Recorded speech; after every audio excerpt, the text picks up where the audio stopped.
Hello, everyone. Welcome to Footy Abroad. It's episode 18 of Footy Abroad. It is Yes. Wednesday, the 20th of August, 2024. I'm Terry from Blue Abroad. We've got Jake from Saints TV and Luke from Swoop Luke. Lads, good evening. Good evening, Terry. It's Good good to be evening. back in a couple of weeks. It is good to be back. Yes, we had a bit of a week off last week. Bit of a rest, much needed rest. I was in no state to do a show last week. Yes. But it all worked out. It all worked out in the end. I don't think any of us were ready last week, so Yeah. good. Yep. Yeah, absolutely. I guess we should just kick things off with a bit of a note on Sam Landsberger, who obviously tragically passed away this morning, and just start the show by paying some respects and sending well wishes to his family, his colleagues, his friends. Just another reminder that when your time is up, it's just up. There is no feelings about it. When it comes, and it's tragic. Yeah. Yeah. Yeah, really sad. Hit me like just in the guts, straight into the guts. Yeah, far out. Sending love. Yeah. I never met him. I never had much contact with him, apart from during the Olympics when he would. Those text messages. Yeah. He would fire through the schedule with the emojis, and it's about as close as I got to him. I don't know. Did you guys ever meet with him, work with him at all? I had limited interaction with him a couple of years ago when I went to Paul the Curious House and I had a chat with Paul. Sam messaged me on Twitter and he's like, "That was a good interview. I'm gonna write up some stuff about it." And it's not here, but in my old videos at the old house, there's always that newspaper article behind me, and that was written by Sam. So wow.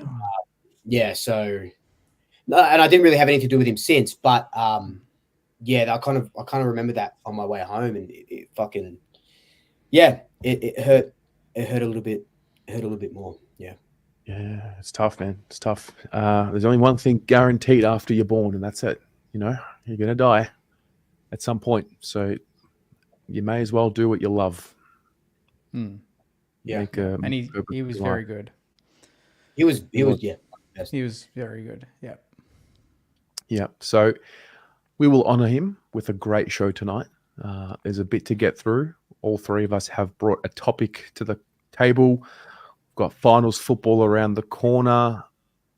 We might talk a little bit about that. There's a big matchup on Sunday between the Blues and the Saints, and I think that might get a bit of a run. The Pies are not out of the race yet. Just got to win by 200.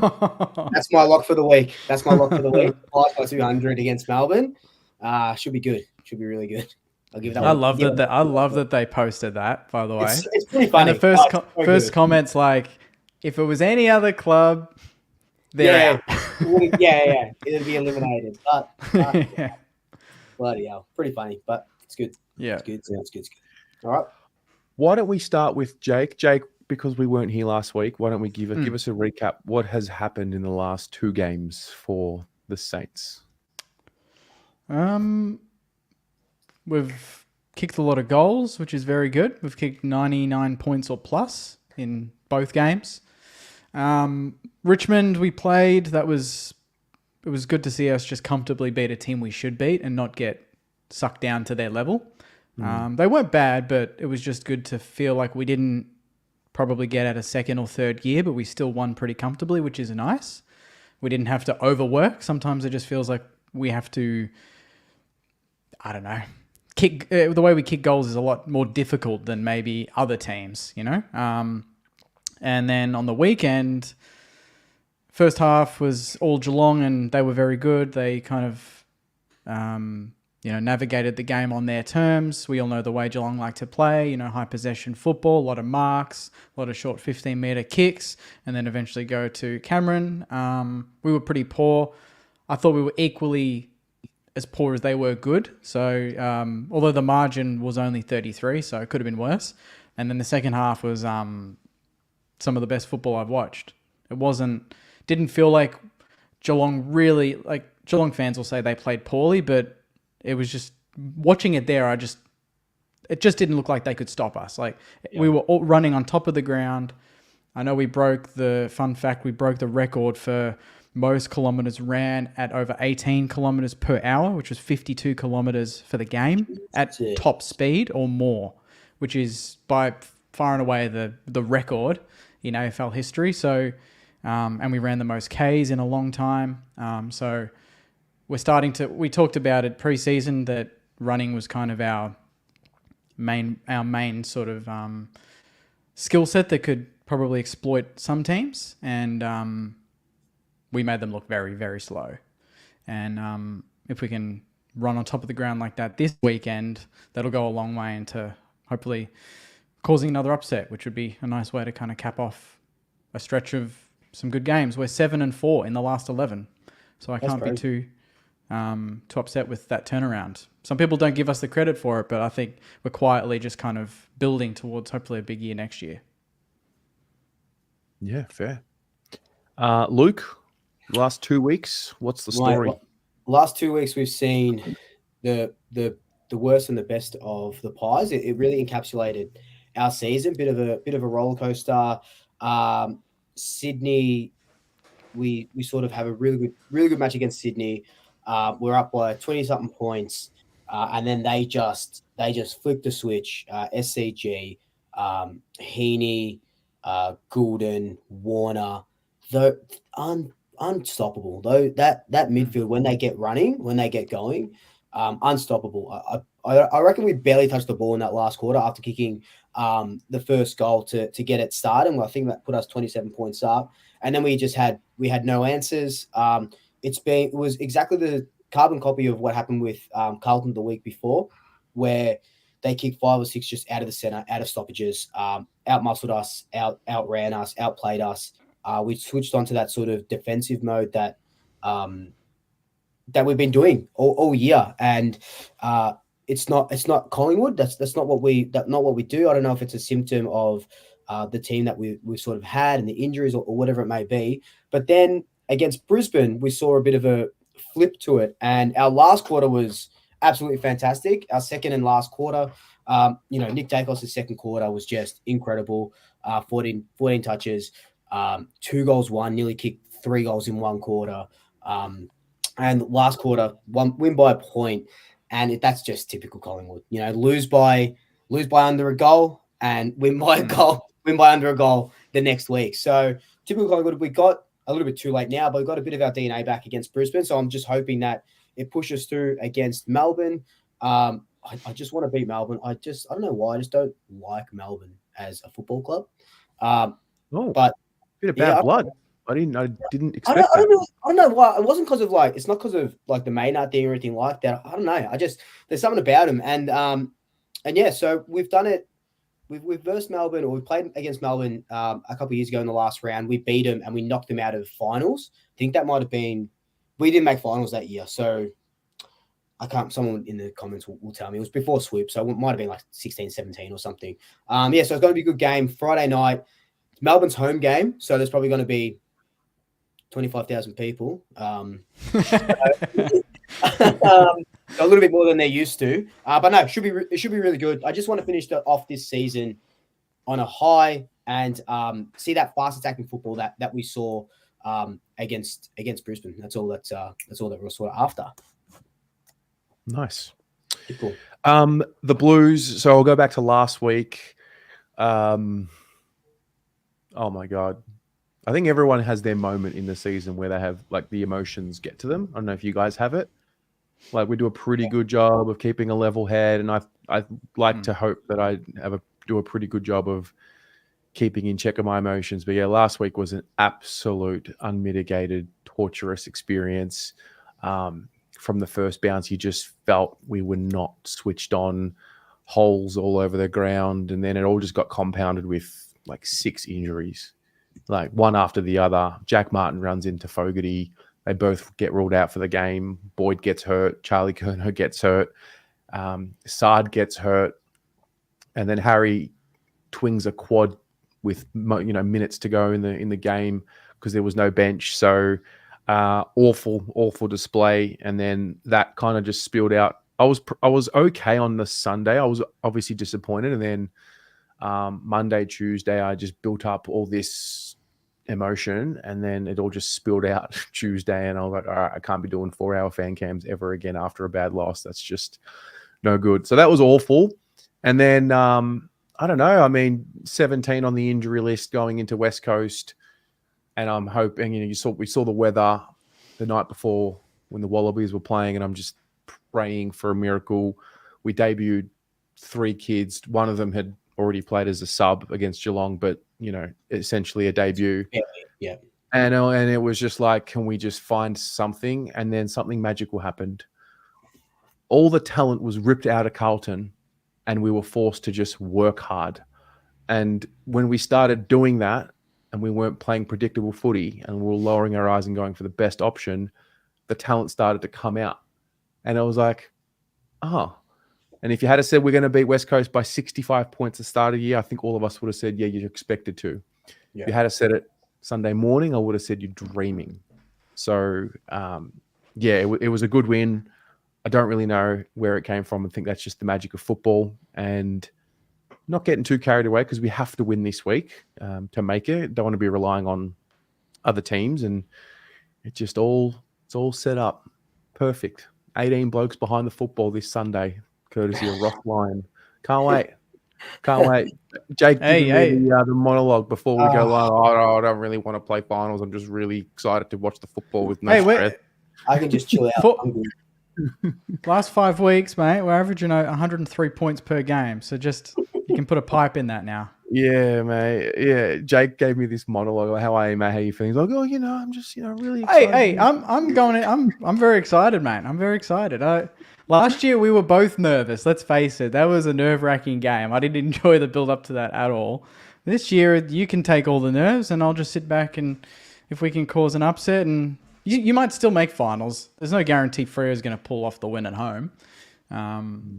So even if you drop the game, there's every chance you still make it. So, but again, like you said, you don't want results to go your way. You want to, it's in your hands. You want to get it done yourself. It would be a really weird, because we'll be live on the fan cams while that game's happening on Sunday, and it would just be weird to lose. It's almost written in the stars. Don't you think, Swoop? It's almost written in the stars. I called this 6 or 7 weeks ago. Yeah. I said this 6 or 7 weeks ago. We need to get the clip. And I said, I thought it was weird. Round 24, Saints Blues. That's a weird time slot. We don't usually get it like that. I go, must be like that for a reason. I bet you that's going to be the cliffhanger. That's going to be the game for the season. That's going to make or break someone's season. And here we are. So it's set up. I'm just glad we're coming into this with some pretty damn good form, to be honest. I think it wouldn't be nearly as exciting if we were still playing some pretty boring football. But to play like that, it just adds another layer, It's an unexpected St Kilda, I think, that some people are watching. I can't wait for Sunday, knowing the Saints have played their granny already against the Cats. Yeah, that's interesting. You can't be a hypocrite now. All year you're like, be better. You got to be better. And guess what? That's our approach. That's our approach. Every game now is a grand final, and we're treating it that way. To me, I want Sunday to be the opening round of 2025. That's round 1. Let's start now and get ready for next year. That's the approach I want. Not, Damien Barrett coming out and going, oh, I wish they did this when it counted. It's like, we're doing it. What would you rather now? To not do it? What do you want us to do? We're getting better. It doesn't matter when you get better. Things click, and then that's how it goes. You carry this momentum into the off-season. Do you reckon you can get a 100-point win at all for us? Or do you reckon that's Look. I think the last time we... when was the last time... The last time we did that was 20 years ago so, against the Blues, I think. So it's... You're clutching there, but Stop it. Get some help. You're getting desperate, Luke. You're getting desperate, mate. Yeah, fuck. Just 200 points. It's not that much. Hey, if we kick 100 points alone, I'll be happy. Winning by that much, I don't know. I don't know, mate. We'll see what we can do. It's amazing. I have faith in the Saints. I respect the Saints. I've respected them. Yeah, all you've year. been great. Yeah. I believe they should be a lot better and in a better position than what they are today. I believe that both teams should be fighting for spots in the finals. I believe Carlton, if we're talking about what should, coulda, woulda, shoulda, we should be fighting for a top 4 spot, given where we were a month or so ago. And I think the Saints should be fighting for, 5th to 8th. That's kind of how I thought this would play out a couple of months ago. I mean, last year we won 13 games, right, to make finals. 13-10 was our record. Say we win on the weekend, that's 11 games. That's a disappointing season. 2 games off last year and 6 losses under 10 points. And a lot of them were, our record against the top 4 has been pretty good. We've beaten the top team. We were 2 points off Port, who are now second. 5 points off Hawthorn, who are one of the form teams. We've just beaten Geelong. Like, you got to look at positive somewhere, don't you, Terry? You got to pull them. Like, what are the fans supposed to do when you're not making finals? You just you put the cue in the rack and then you expect the boys to not. You got to turn up. You got to fight to the end. Yeah, 100%. Yeah, and honestly, this is really ridiculous to say. Even Hunter Clark backed me up in the rooms. Off camera, we're talking about sort of the feeling this season, ending the season and last season. We made finals last season, but I'm more bullish at the end of this season. I'll tell you that much. Much more bullish. It's the style. It's the brand of football that's different. We didn't kick 100 points plus more than a couple of times last season. We've done it 4 or 5 times this season, and that's in the last 8 weeks. There's something has clicked. It's the way we're playing, but the defensive structure is still there. That's the key. A lot of other teams do it the other way around, where they play a lot of attacking football, but they don't know how to control the game when it gets tough and slow and it's a slog. We know how to do that. We're adding that other layer. So I don't mind missing finals this year. I think it could be a blessing. I can see Terry's cogs in his head just silently I just think everything you just said is full of shit. Respect. How is it full of shit? How is it full of shit? Everything you just said is literally reminds me of me when Carlton weren't playing finals. No, this is different. Because we're blooding kids. Our guns are playing well. We're going to draft 2 good mids this year in a very deep draft. And then we'll come out swinging next year with a fit Max King, who we've put on ice, with Liam Henry the same. Like, we're slowly... Our list is in a much better position than it was this time last year. Seb Ross, Brad Crouch, Zach Jones, they're all up in the air. We're getting rid of some of the old heads, as good as they've been, and then we're filtering through the kids. Darcy Wilson's not bad. Trying to convince me? You're trying to I'm trying to just say that it's not just about making finals this year. It's about being a good team for the next 10 years. That's what I'm trying to say. But you and me next week, we could be crying over the same spilt milk. So we'll see how we go. Well, because I'll tell you, there was a sentiment in the Carlton fan base after the Hawthorn game. Some people had the opinion, I don't want to play finals. We shouldn't play finals. It'll paper over the cracks. And I disagreed. I said, no matter what, no matter how difficult it looks, no matter how bad the form got, no matter what the injury list was, you can't not play finals. Finals experience, even if you get to round 1 and you get belted, of course you have to play finals. Finals experience is crucial in the quest for eventually winning a premiership. It's part of the process. So, I don't know. Well, not to harp on this too much, but I spoke to Joey Montagna preseason, and his thing was, I don't really care if we don't make finals. I want to see us stack it up against the best teams better this year. I want us to beat some good teams, and he's actually spot on. We have our record against the top teams has actually been excellent. Apart from Brisbane a couple of weeks ago, it's been pretty good, So it's those games we dropped at the start of the year. Like I said, 7-4 of the last 11. It's not the last 3 months of the year. It's the first couple that really cost us. So I think we're all right. I'd love to make finals, don't get me wrong, but if you don't, but you're building towards something, you can fizzle the year like Essendon. Who would you rather be, honestly? Essendon, they don't know where they're going. I know the direction of my club. I know what we're trying to do. So do you know what I mean? Like there's different layers to it. If you're an Essendon fan right now, you're like, where's the list at? Where's this at? You don't know. It's all unknowns. It's not like that over at St Kilda land. This is yeah. Well, It's gonna be a good week. Hey, I heard someone sent me a clip. I'm pissed. Someone sent me a clip of what Pommy was saying on the Blue Abroad show last night, cracking whips, talking about Stockard if he's going to try and clip someone off the ball. He hasn't done that all year. He did that at Carlton probably, but he doesn't do that at St Kilda. You know, talking about Paddy Dow and how he's going to shank a kick. I haven't seen him do that yet in his 3 or 4 games he's played. He's been good the last 2 weeks. The disrespect. Just win the game you should. You wouldn't be in this position. I guess what I've learned is those that feel the need to talk more are generally trying to cover for something. And that's what I think the audience is watching right now. What am I trying to cover exactly? I'm giving the viewers value for their bloody time. Tell you that. Yeah, much. you absolutely are. At least I'm not a robot, eh? You are absolutely giving the viewers value, and you always do. No, fair play. Maybe we'll see on Sunday. We'll see on Sunday. We will see on Sunday. Are you guys doing a preview together? Yeah. Well, we've got to get through tonight first and see. If, This is good. We're going to meet up tomorrow morning, Jake and I, and do a little preview. It'll be fun. Yeah. So let's get into our topics. Who wants to go first? I'll go. Oh, you go? Yeah, go. Oh, no, I don't mind. Oh, You can go. I've just been talking for the last 10 minutes, so you go. I was going to give you a bit of a break. Cool. I'll jump in. Sweet. So my topic is in regards to trading and nominations when it comes to players. Pretty much just wanting to know what you guys and I guess what the audience thinks of it as well. When a player says, "Yep, I've got 3 years left of my contract, but I want to go and play for North Melbourne next year. Collingwood, get me there."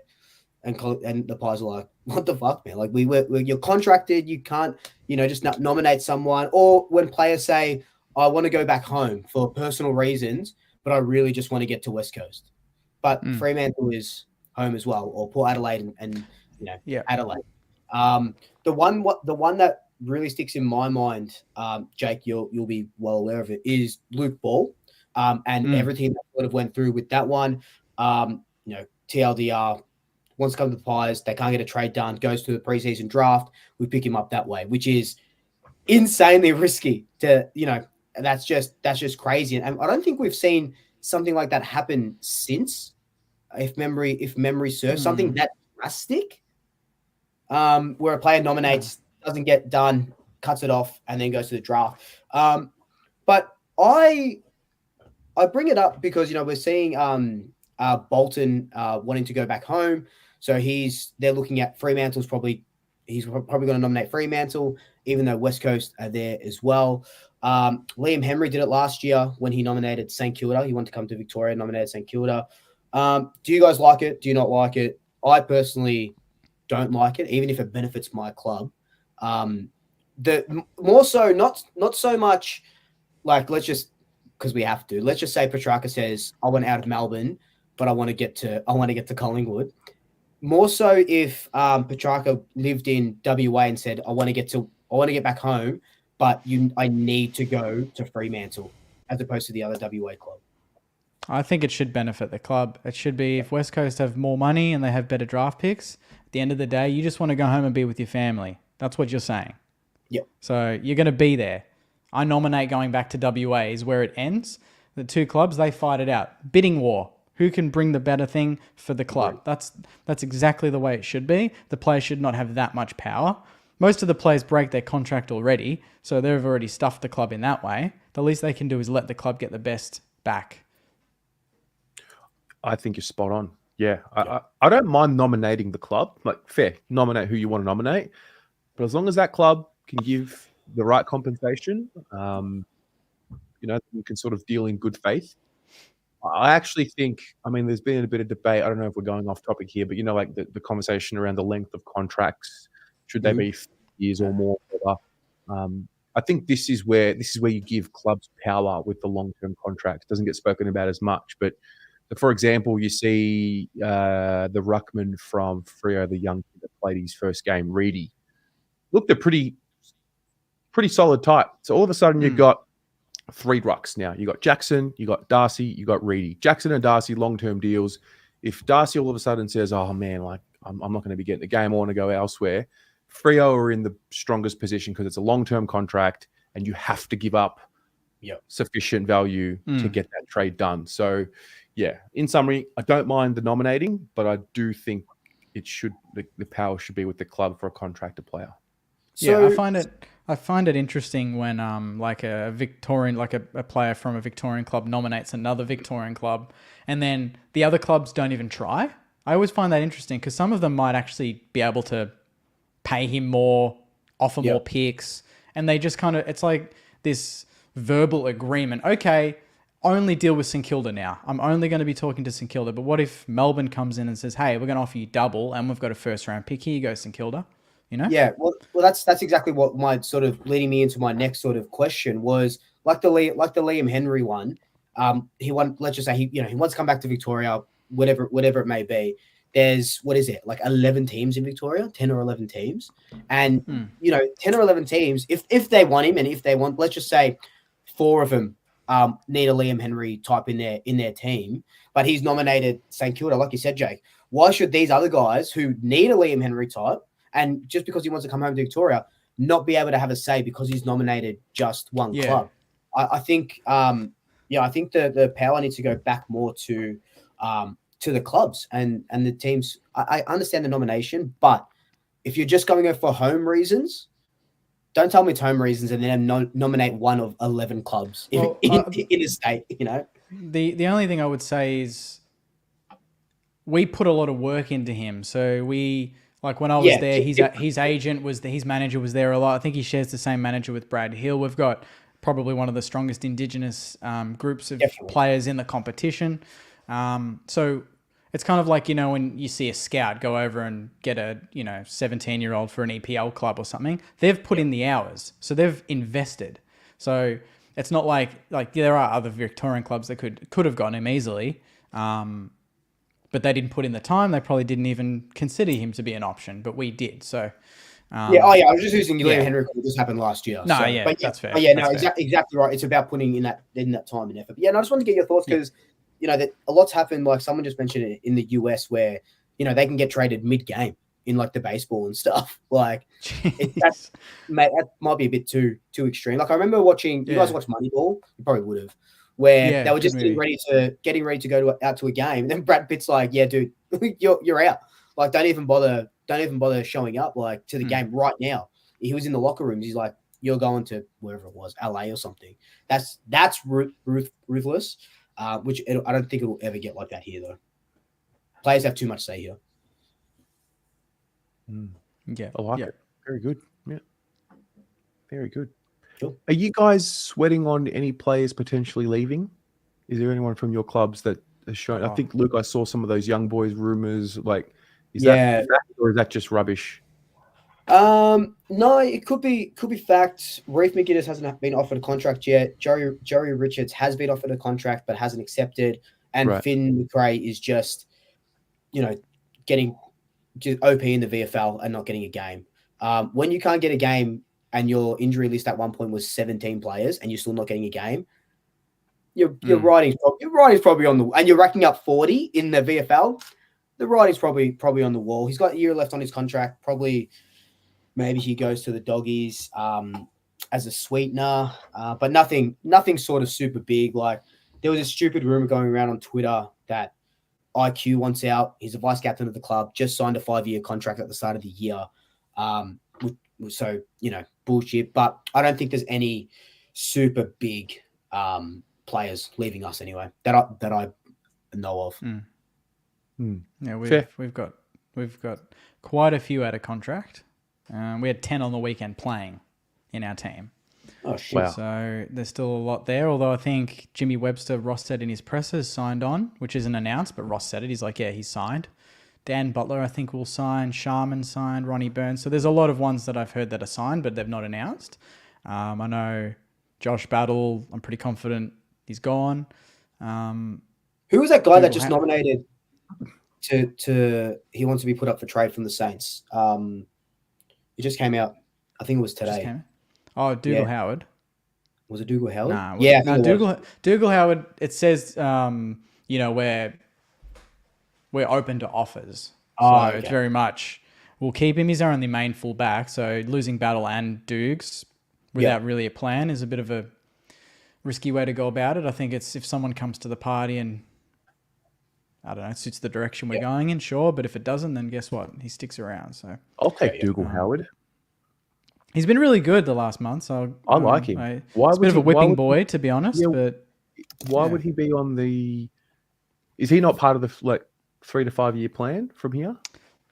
I think he is, to be honest. I don't know why these things get reported. Like, I don't think he's 28. Like, he's 200 centimeters. I think Ross is getting the best out of him so far. But he's been shopped around, to be honest, like the last 2 or 3 years. So I think it's just this ongoing thing that's never going to be resolved. I'd sign him. I'd sign him for 1 or 2. So Yeah, I'd take him as well. Yeah. Definitely. Yeah. We need. I think we need a lockdown defender, 1-on-1 defender, another one on the list. We definitely need one. So yeah, you can't lose 2 of your 3 key backs in one off season. Yeah. No, that's too much. It's on the trades. Terry, what's going on with Owies? How is he not signed up yet?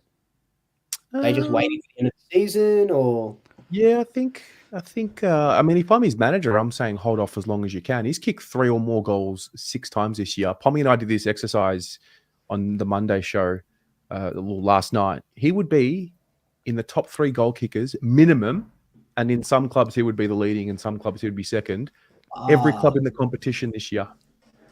That's what does he kick? 35 32. plus? 32. Insane. Yeah, so he's just one of those guys that does the basics right, and he's just chipped away, and he's gotten 3 to 5% better every year.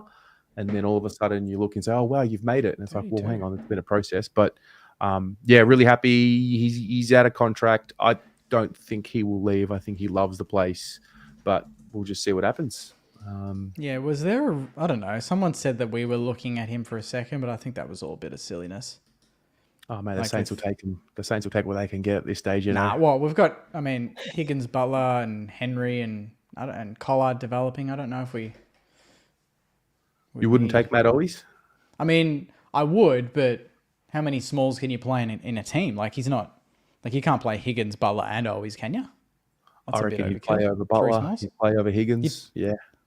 I think he'd play. He wouldn't play over Higgins. He wouldn't play over Higgins. 32 goals, mate. 32 reasons why he would. Higgins is our leading goal kicker. He's kicked like 35, 36. Has he really? Yeah, and that's in a down season. He's Higgins and Owies, mate. 1-2 punch with a third string forward.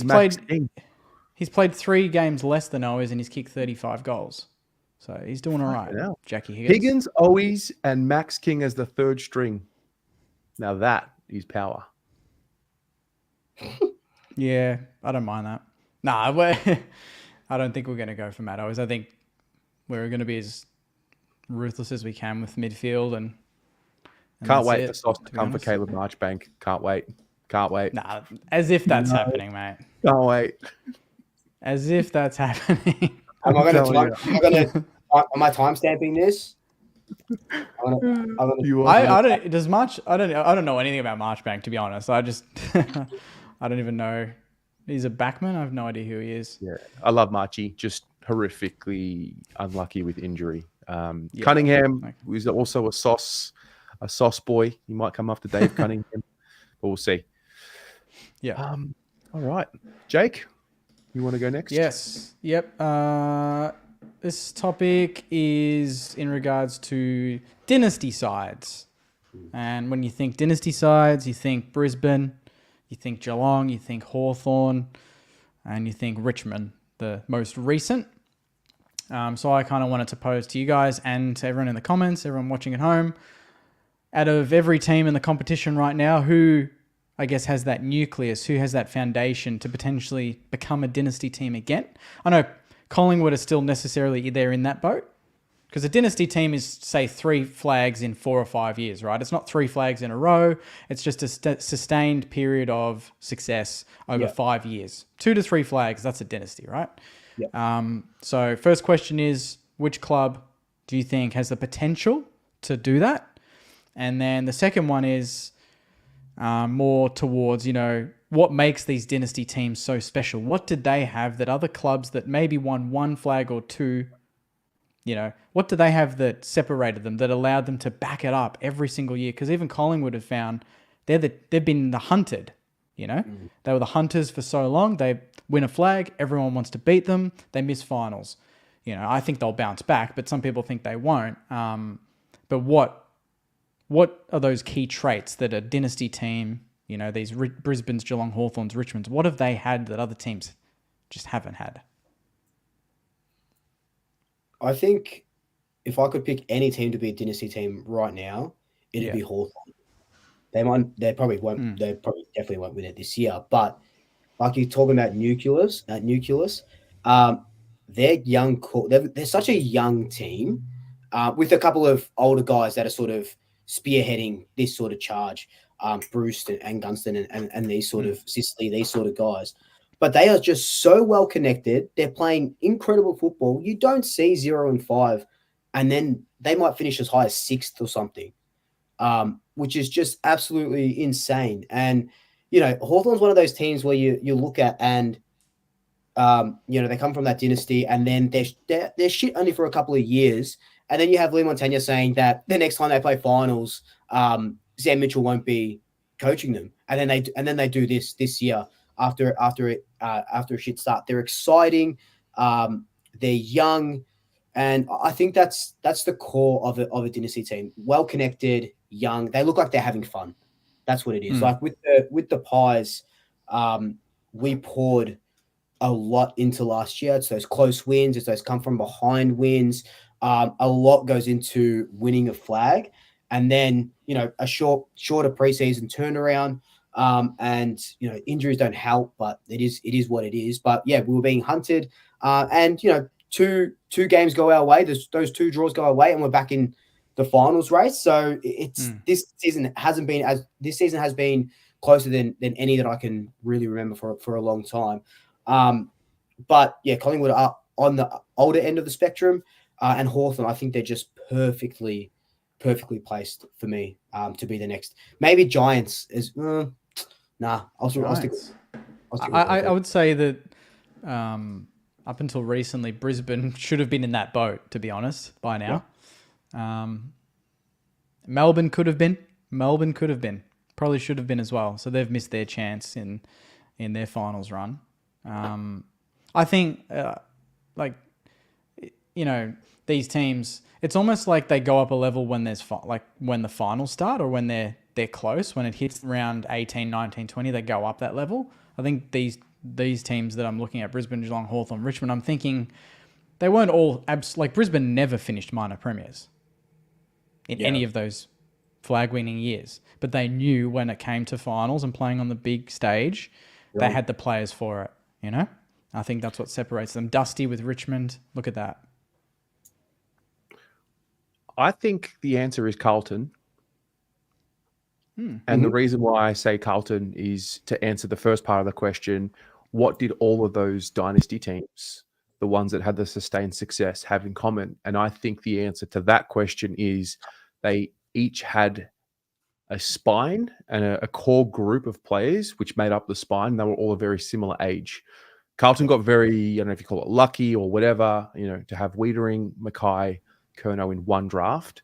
And then, a couple of years later, you bring in Sam Walsh and these types. I think our spine has the nucleus to have sustained success. We've just got to get other parts of the football department right. But I do believe that we have the potential to do something like, if we get our culture right and all the pieces, you're going to get lucky as well. I do believe we have that nucleus, especially in our spine, to have sustained success. I think it's a 3 to 5 year period where you're in contention to win 3 or ish flags. I think we're on the precipice of that. I know right now it looks awful and right now it doesn't look as great. We've got 17 or 18 on the injury list right now, and we've had a form dip, and Hawthorn look sexy right now. If I look at the Pies, I think sooner rather than later they're going to have to build around Nick Dacos. Like Pendlebury is kind of like it's kind of like disjointed. You've got like the best young player ever, and then the best senior player in the league, and they're kind of like crossing over. So I think you want to quickly build around Nick Dacos as soon as you possibly can. But yeah, I just think the Blues have got all the pieces, especially with a strong spine. So my answer is Carlton. Yeah, that's fair. Like, no, your nucleus that you name is very much in that 26 to 29 bracket, which is pretty much, that's in that sweet spot. That's where you got to be there. You got to take this chance because, even I couldn't believe Akers nearly 29. I mean, Cripps is Cripps, so we'll see how, he's an absolute machine. He's nearly 30. Jack Martin, I can't believe Jack Martin's 30. I wouldn't put him in our nucleus. No, I'm just saying, I just didn't think he'd been around that long. But yeah, like the Koning as well, who I forgot all because he's injured. Yeah. So you have, the key pillars, the tall boys in defense, in forward and in the midfield or the ruck with De Koning. And De Koning's I think this will go down as the year where he stepped into his prime. It's only just begun. And I think he's going to start really helping us win games off his own boot. So yeah, I think we're in a good spot. 23, 24? 25, yeah. So he's just about to enter that perfect spot. But unless we get healthy and unless we figure out what's going on with these injuries and whatever the case may be, it's not going to happen. Well, who's your head of fitness? Is that guy? Who is that? Yeah, he's just retired. They announced it. Oh, yeah.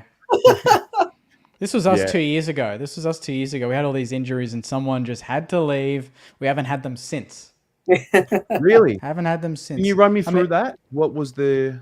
I'll try and find exactly when it happened, but I remember, I think it was, is it Nick Walsh? I think that was his name. And it happened to us as well with our fitness guy. It was the Irish guy, and we were getting hamstrings, cut, all these soft tissue shit. All the fucking time, all the time. Like 2018, we were like ravaged as well. And then we bring Jared Wade in, and we barely, all our injuries are pretty much impact injuries this season. There's a couple of soft tissues to the older guys, but more often than not, they've been just impact injuries.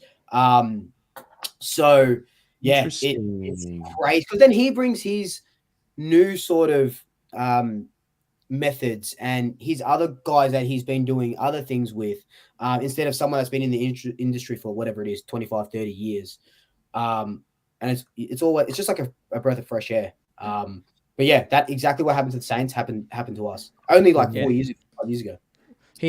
What we confirmed his resignation May 2nd last year. So, you've had a pretty healthy list this year, haven't you? Like relatively speaking. Yeah, like I'll just show. I'll go. Our injuries now is I didn't know Hammer's season, but okay. Like we've got 1, 2, 3, 4, 5, 6, 7. We've got 8 on the injury list. They're all season.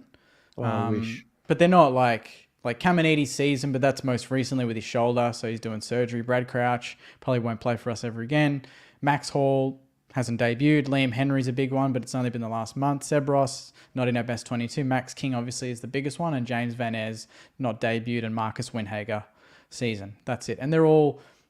so it's shoulder, knee, calf, knee, ankle, 2 hamstrings. That's just out of the 7 or 8. So whereas a couple of years ago, it was hamstring. It was everything was just soft tissue. Everything. I'm like... If it's a shoulder and it's in a contest, I'm like, I'll take that. That's footy. But if it's just they're jogging and they just grab their leg and they're out for 10 weeks, like what's going on? So we haven't had those anymore. So if we've had 2 big peaks now in this season. One was about 3 or 4 weeks into the season after opening round, and we had about 13 on the injury list. And then the other one is just now, where it's just snowballed, and we're talking like 17, 18, or I think 19 on the list as of tonight. We had 2 AFL listed players playing the VFL over the weekend, just to give you like an idea of who played and what was available. So if we even improve injuries by like 10% next year, it would make probably 1 or 2 games difference with the result. Because we lost Sada McGovern in 1 game to Hammies early in the year. And then obviously, I mean, last week was one of the worst things I've seen when it comes to injuries. Like sometimes you're like, oh, we had 2 on the bench, or we never ended up getting 1 on the bench. Like we had none on the bench, and then we had Jordan Boyd playing full forward because he couldn't move. So yeah, like Caminiti the weekend shoulder he's done, and Brad Hill was the one this weekend we subbed out. And I was like, shit, he'd be very handy against Carlton. And then they released the injury thing, and it's like he just needs to get through training. He'll be right. I'm like, 2 years ago that was 8 weeks, you know. Yeah. So it's just like, but that's what happens. Like.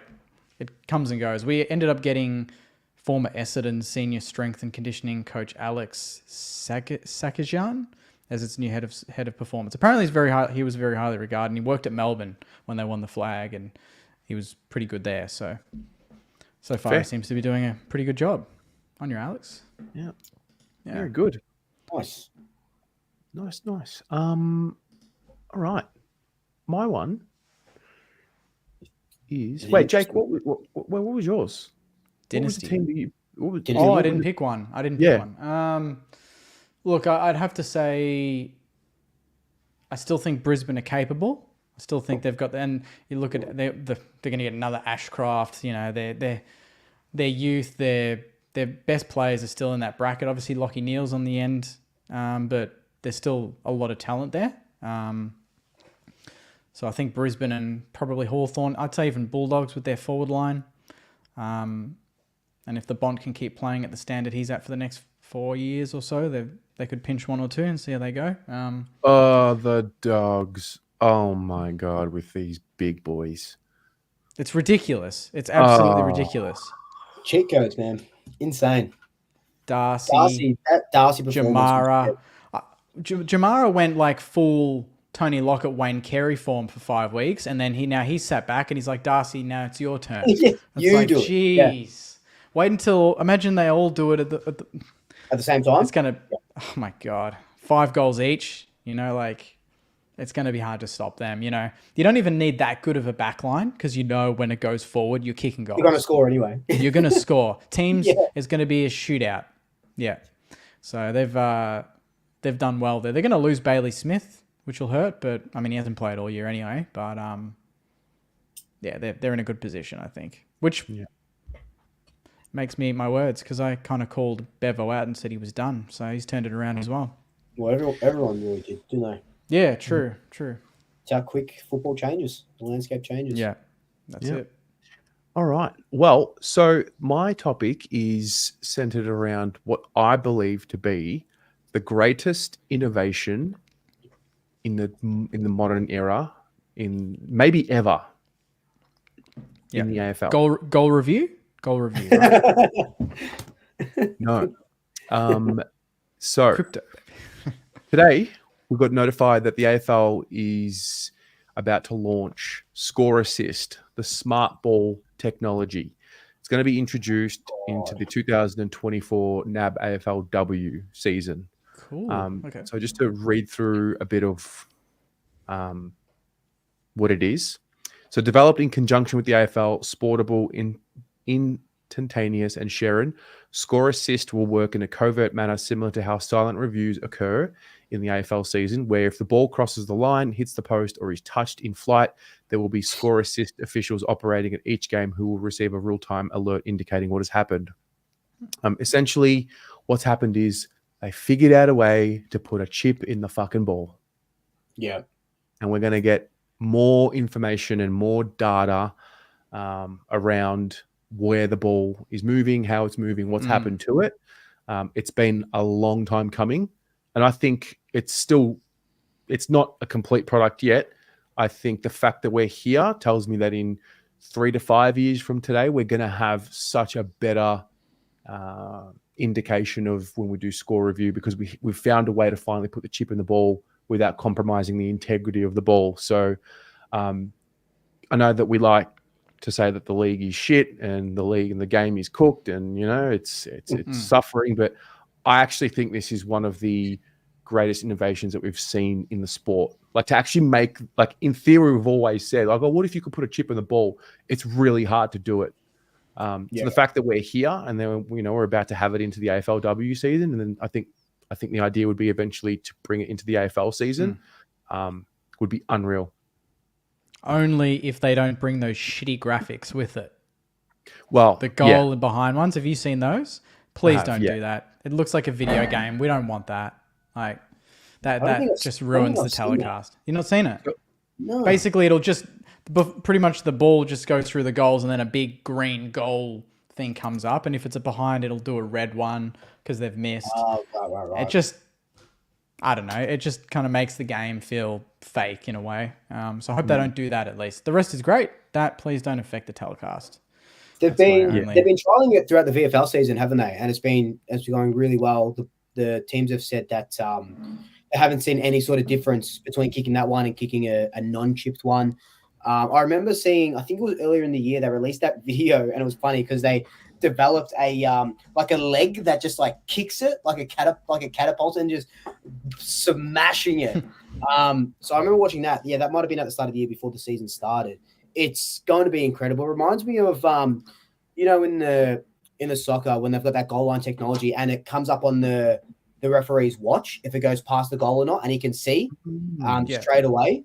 And like you see it all the time, like that the real famous Liverpool Manchester City game where John Stones saved that goal because it was in by on the line by a millimeter. That's probably what we're going to be potentially sort of, I don't know to that extent, but probably potentially what we're sort of seeing in the AFL. Yeah, I think so. Well, I think it's not going to add more reviews than what we already have. Yep. It's just going to add more information. So in terms of, was the ball touched?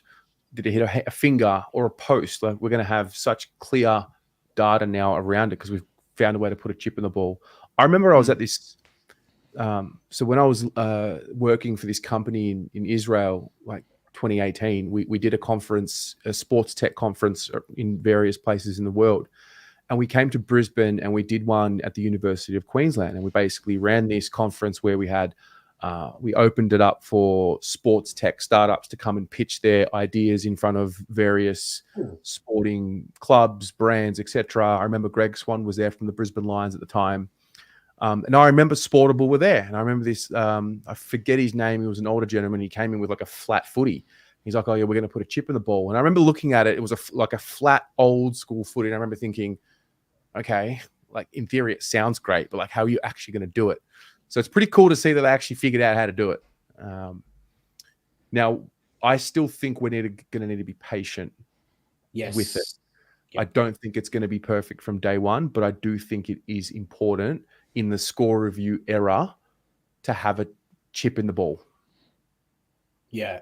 Do you think that someone just mentioned it here, Escape FM says, hoping we can use wristband tech for boundary umpires. Do you think eventually, obviously it'll be years down the track, we see out of bounds or sort of sensors around the edge of the boundary where the ball bounces out and it can get straight to the watch or something like that?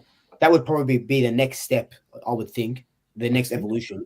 I think so. Well, you could definitely put them in the posts.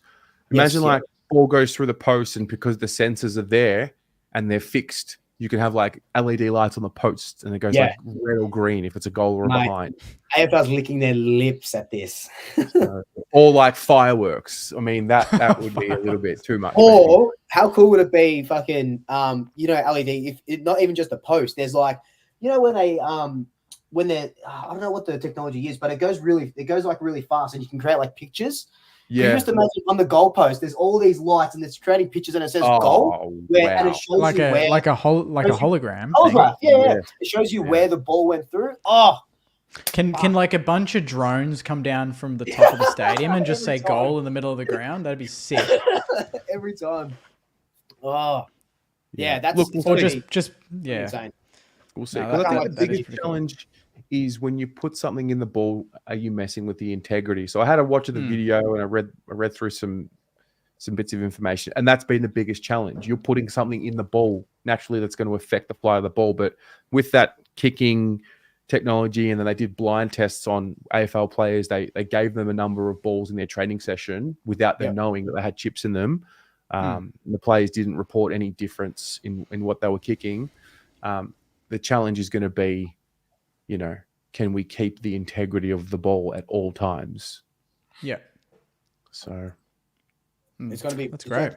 AFLW starts in 10 days, so Yeah. we'll see it, and it's straight away, right? Like first game. yeah, I'm pretty sure. yeah, all season AFLW. Yeah, Interesting. Can't wait for that. That's going to be really, really good. yeah, go. Be interesting if like a ball explodes. Oh, Like, what are they like? As that, I want to know the mishaps already. You know, behind the scenes, like what's happened? What's happened? Release it at some point, people. A bit of behind the scenes would be very nice. Imagine umpire goes to bounce the ball and it just goes And it just flat. blows doesn't up. bounce up. Oh, it goes you've seen flat. I those- was thinking it'd blow up. You've seen those pictures where it's like that guy's punching the ball and it just wraps around his hand. Yeah, yeah. that's so cool. Yeah, like imagine that with the chip in it. Fuck, that'd be funny. Yeah. It'll give you really good data for even for fans. You probably see like fucking Patrick Cripps in that last quarter kicking that goal, kick the ball at, what do they use to measure fucking pressure? Maybe pressure on the ball or something. Maybe it'll give you that data as well. What would that be? The velocity. Velocity. Yeah, velocity. Would it be velocity or how hard he kicked the ball and stuff, and how fast it traveled? You probably get all that shit as well. That'll be sick to see. Yeah, it's interesting. We'll see. So yeah, I thought I'd just get your thoughts on it. I think it's a great step forward for the league and bit of positive news about the AFL. Who would have thought? Does that mean in 2010 in the first grand final when the ball bounces in front of Milne, someone can like have a joystick and basically make it go into the goals, like almost like a controller? I could do that. Oh, the conspiracy theories. That I know. Imagine the ball bounces and it my just. God. There's going to be plenty of that. I can't wait for that. Yeah. I don't know if we've asked this question on this show. What do you guys feel about the bounce? Get rid of it. Get rid of it. Just Completely? throw it up. Yeah. I think I thought maybe maybe just to start each quarter. Yeah, that's what I was going to say. Just start the quarter, but then everything else, just throw it up. Keep the game moving. Fair. And they don't bring it back every time. I swear there was one, even in our game, where it favoured Marshall massively, and he's won the tap pretty comfortably. And it's play on. It's like, okay, whatever. So. Yeah. Fair. That was my topic, boys. Wow. Feels like a speedy show tonight. I don't know about you guys. It just feels like we're smashing through the topic. So do we open it up for the fans? Or 18 weeks of doing this where we're doing pretty well now. Yeah. I just feel like we missed last week, so maybe we owe it to the fans to get some people on. I don't know. Just I'm putting it down. out there. I think can we tip the round first? Tip or just go through our lock of the week? Well, a bit of both. A bit of both, of course. What are the games anyway? I don't know who's playing. I don't know who's playing who this weekend, to be honest. I'm very much down for fan cams. You've got it there. Great. So let's just go through. Well, does anybody have a lock of the week? Pies by 200 against Melbourne. Well, I'm going to tip the pie. Okay, cool. Do you want to put the link in the comments first, and then people can join while we discuss? True. Yeah. Here's the link. Also, those of you who are coming on, let's be mindful of what you want to ask. Be very clear what you want to ask. So we'll give you some time while we do our tips. Yeah. Geelong Eagles, lads, at GMHBA. I think we're all going to tip Geelong. Yeah. I can't believe some people were like, there's no guarantee Geelong's going to win that. It's like, of course they're going to win that. $10, Jesus. Jeez. Yeah, well. Richmond, Gold Coast at the MCG. Nah. Geez, that's actually one of the harder ones to tip because I don't trust the Suns away from home. And who played Richmond last week? Oh, Hawthorn. They killed them, didn't they? Yeah. Nah, I think I'm going to go Suns. Yeah, I'll go Suns, but I'm not fully convinced. Not confident, yeah. Mm-hmm. Hawthorn North at Tassie. Oh, mate, they are going to if Western Bulldogs demolished them last week, Hawthorn are going to have their way with them this week. Yeah, Hawthorn are going to. Is there anything in, Clarko, a little bit of masterclassery? Nah. North do like Tasmania, but I can't see Hawthorn losing this one. No. What are you thinking, Terry? You thinking Hawthorn, or are you thinking I do think Hawthorn, but I do think it will be a closer match than everyone's going to expect. Yeah. I think Hawthorn's gas will run out, personally. I don't think they're winning the flag. I don't think they're making a prelim. I think they've had an incredible run, but I think it's just a nice sugar hit. That's a long sugar hit, though, isn't it? Yeah, it's not like they're doing it for 4 weeks. They've done it for about. You could have probably said that about Carlton last year as well, from being 15 to a prelim. Definitely. I look, fair play. If Hawthorn go off to make the prelim, fair play. I just don't think it'll happen. Yeah. Okay. Yeah. Brisbane, Essendon at the Gabba. I don't know why I want to say Essendon, because this is Heppel's last game, but it'll be Brisbane. I don't think there's no way Essendon. Are they playing Heppel this week? Are they actually playing him? I think they said that. Oh, sorry, no, they're going to give him a send off. They said, but they're not. They probably won't play. Oh, he got a send off last week, didn't he? That was the home. Yeah, I don't know what they're doing. I mean, it's at the Gabba, so there's not going to be that many Essendon fans there anyway. But Brisbane comfortably, I would have thought. Sydney, Adelaide. Sydney have absolutely no reason. They can lose this game if they want. It won't matter. But I think because of their form being so down, they can't afford to just take this easy. I think they'd want to hone their skills. Chad Warner will be back. They'll take this. Yeah, they'll win this probably by 5 goals. When does Papley come back? First week of finals? Probably. Because he's been out for a while now. What was his thing? It was 6 weeks, wasn't it? 6 weeks, yeah. It'll be... the finals bye and then maybe first qualifying final. Yes. Sydney. Sunday's a great day. It's going to be sick. Sunday's crazy. Yeah. Now, so just we need to realize one of Hawthorn, the Doggies, Carlton, or Freo will miss finals. Yeah. So the Dogs take on the Giants in Ballarat. Yeah. I think the Doggies win this. In all honesty, they stuffed it because they could have had Dogs, Giants at Marvel, Carlton Saints at the G, and then Freo Port where it is. They blew it. What it says right now is that there's a 53% chance of rain. In Ballarat? In Ballarat on Sunday. Ooh, who does that favour? Probably the Giants, to be honest. Yeah. Although the tools of the Dogs are insanely mobile, so I don't think it would really hurt them that much. I would tip the Giant. I'm going to tip the Giants. You're going to tip the Giants? I'm going to tip the Giants. What are the comments saying? Giants, Dogs. Wait, Luke, you said Dogs? I said Dogs, but it could, literally it's a flip of a coin. So it's all on Jake. Damn, it's a hard one. I mean, my gut, I like the Giants. I'm going to go Giants. Okay. They're probably the team one of the teams I'll be keeping an eye on in the finals. I quite like the way they go about it. And then a few weeks ago we did this, but different teams. Jake had to pick the winner. This time, obviously, Jake and I excluded. So, Luke, you have to pick the winner. Who wins, Carlton or St Kilda? Oh, fuck. Who's coming in this week? Who do I think will win? Who's coming in? Who's coming in this week, Terry? Half a fucking team coming in, right? Surely. No. I mean, the following guys are a test. So McGovern has apparently hurt his hammy, so another one. He's a test. Zach Williams also had hamstring awareness. He's a test.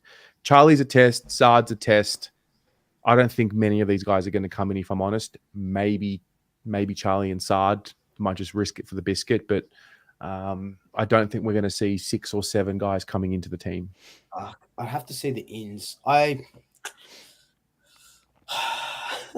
heart's saying St. Kilda, but my head is saying Carlton. Hang on. I need a coin. He's going to toss it. This is fucked. All right, I'll just flip dark. So, Carlton, St. Kilda. He's doing the road mic. That's all I've got. He didn't have a coin. He's pulled out the road mic. Classic influencer.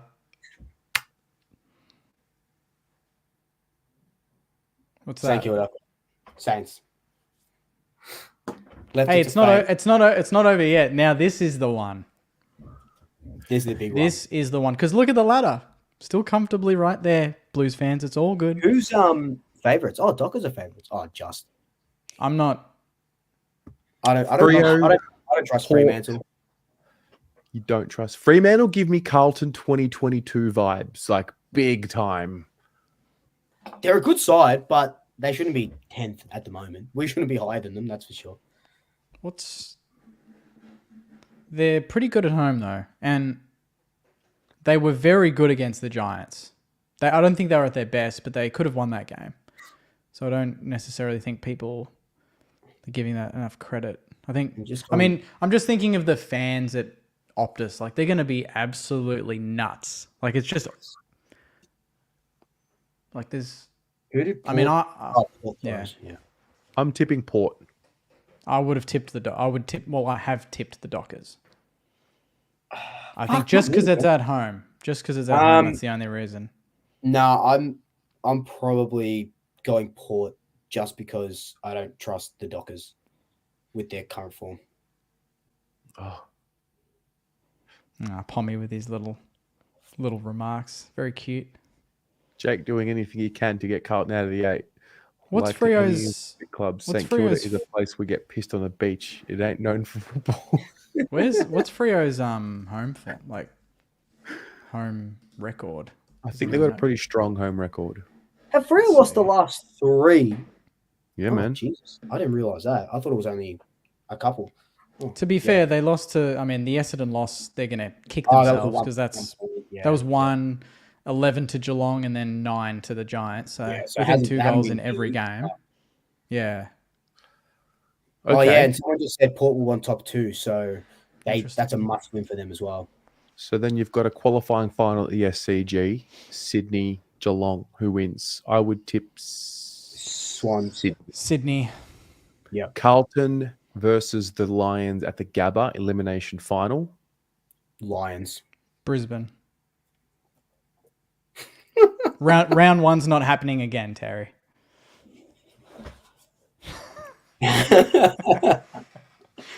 Lions are good, man. Lions are good. Hawthorn Doggies. That would be at the MCG. That's That is. I would want to upsets go me to the that. most. To be honest. This I'd go upsets to me the that. most because these two teams can cause so much damage in the finals and they're fucking playing each other. Well, if it ends Yeah. up like this first week. Yeah. So this is good for 6 other teams, really, But- this matchup.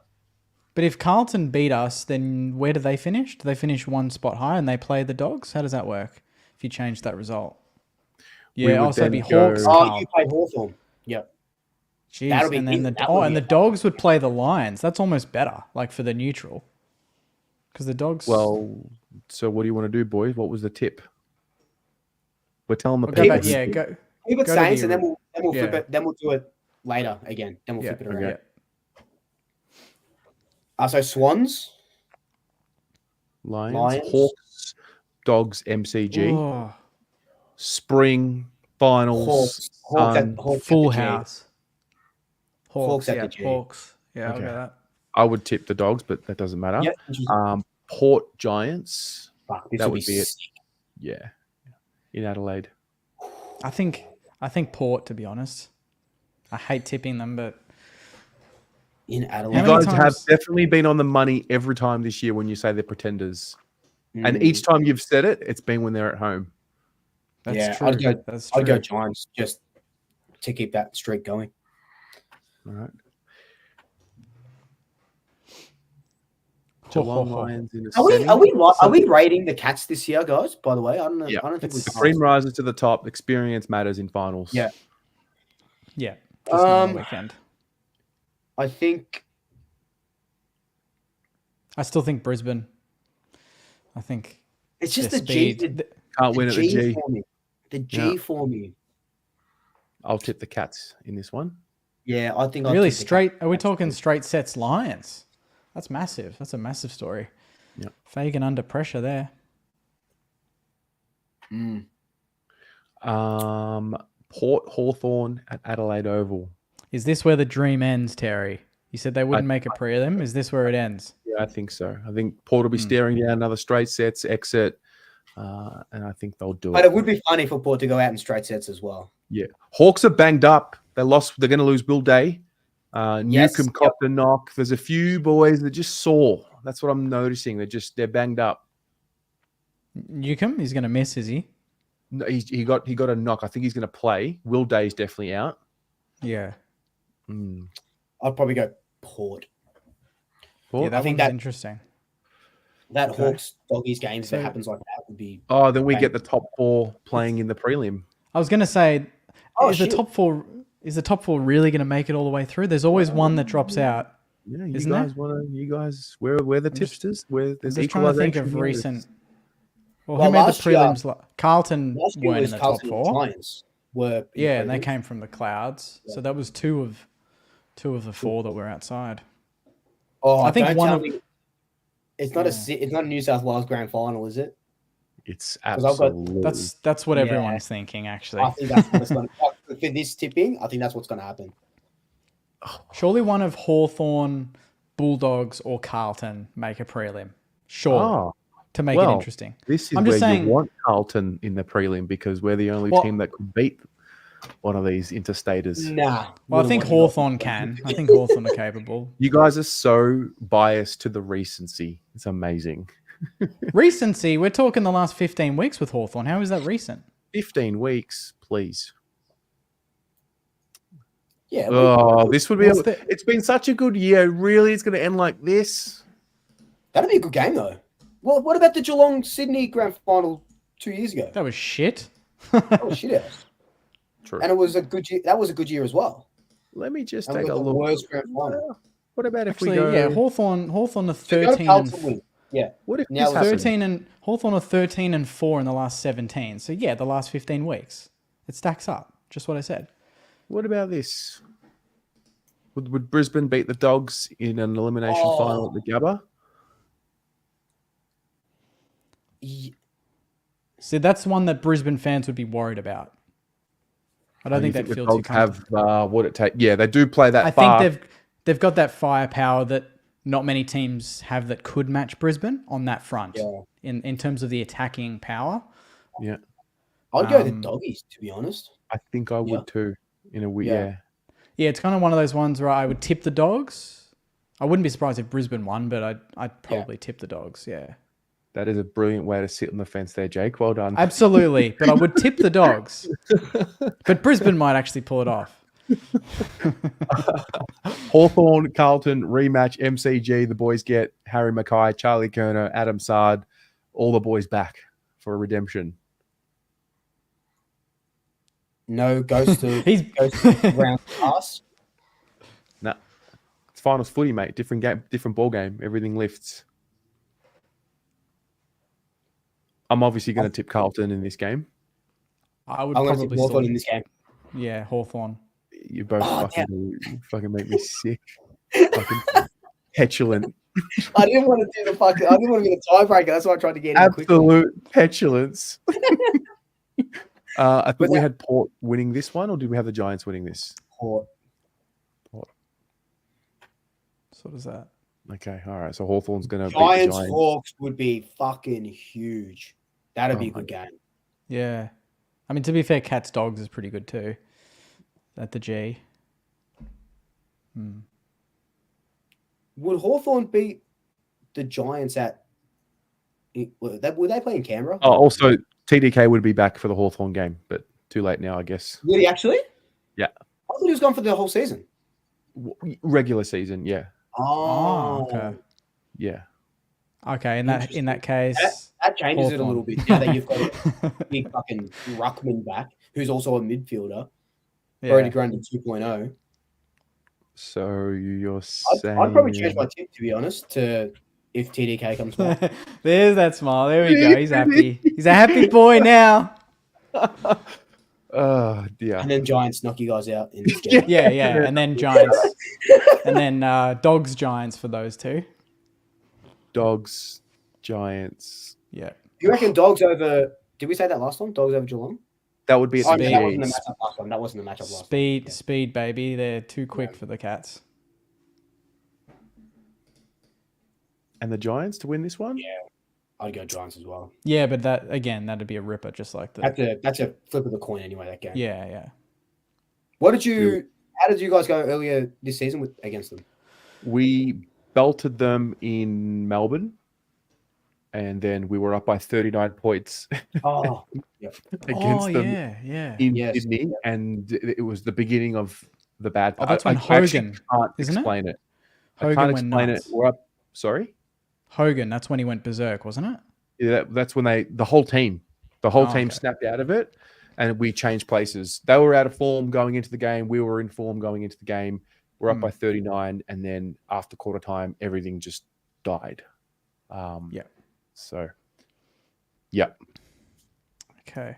See, now that's a good prelim because at least they play each other. The doggies, the dreamers, And then it'll be replay of, when was the last time Sydney Dogs? 16. That again. Replay. 2016. 2016, yeah. Who would win at the SCG? I wouldn't. Fuck, that'd be good. I wouldn't say no to Giants just getting over Sydney in this Giants and Dogs would be an awesome grand final, I reckon. Oh, the bad. But don't they have like that weird history from like the couple of semis and eliminations? Yeah, they played the prelim in 2016. And it was a prelim. Okay, yeah. So that'd be good. I think any scenario is pretty good, apart from maybe Port Giants wouldn't be great. Fuck. Yeah, Port in a grand final just wouldn't be great. I'd go Giants, Doggies. Yeah. I think I would tip Port in this one. Okay. Jake, what would you do? Port.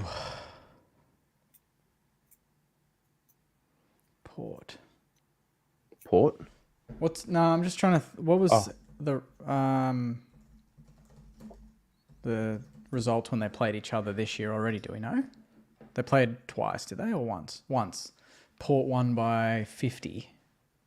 Jesus. In July. So July. Not too long ago.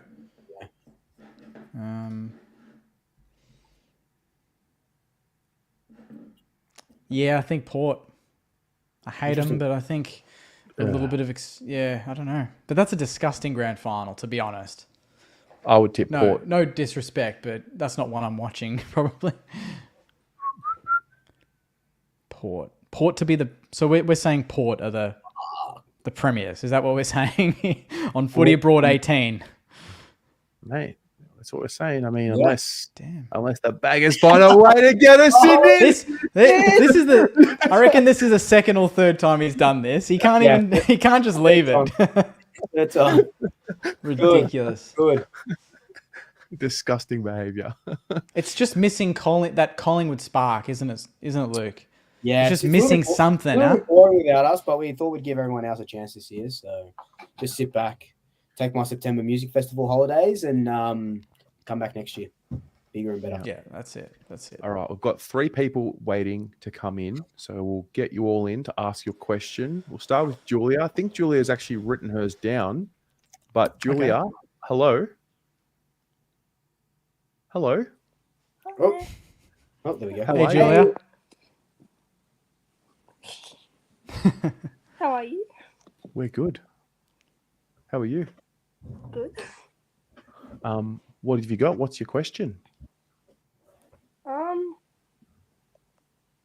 My question is, so Jake, you might know this, but how do you get in the rooms after a win? Because I've always been trying to. So how do I get in the rooms? Yeah. I kind of just find where Ross is and kind of just follow him and sneak down in there. No one spots me, which is good. I'm not too big, so that's good. No, it's just working with the club has been good, just to do some added content for some of their sponsors, which has been nice. So that got me in there, and it was the best one on the weekend to be in there after the Cats game.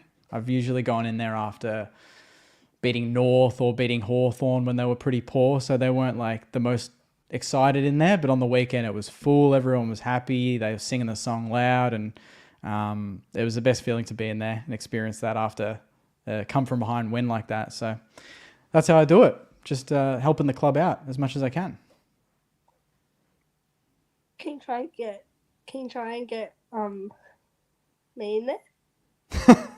The amount of people that DM me and they're like, "How can we get in there?" It's like it's. I don't think I can get anyone in there. That's the club's discretion. But yeah, I'm sure they'll be able to hook you up if you hit them up for sure. Who wins on Sunday, Julia? Yeah, who's going to win? Are we going to win, or is Terry's Blues going to win? Don't say Saints because he'll block you from the channel.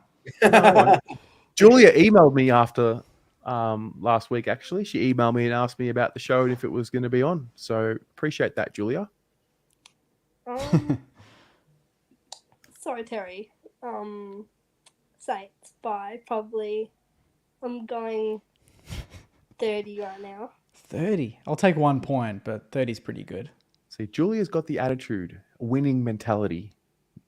You know, no, this I'll take 1 point. You know, it's still a win, mate. It's still a win. What do you want from me? See, Julia wants blood. Julia wants. I do too. Don't conviction. worry. Yeah, amazing. And a win would be nice on top of that, but yeah.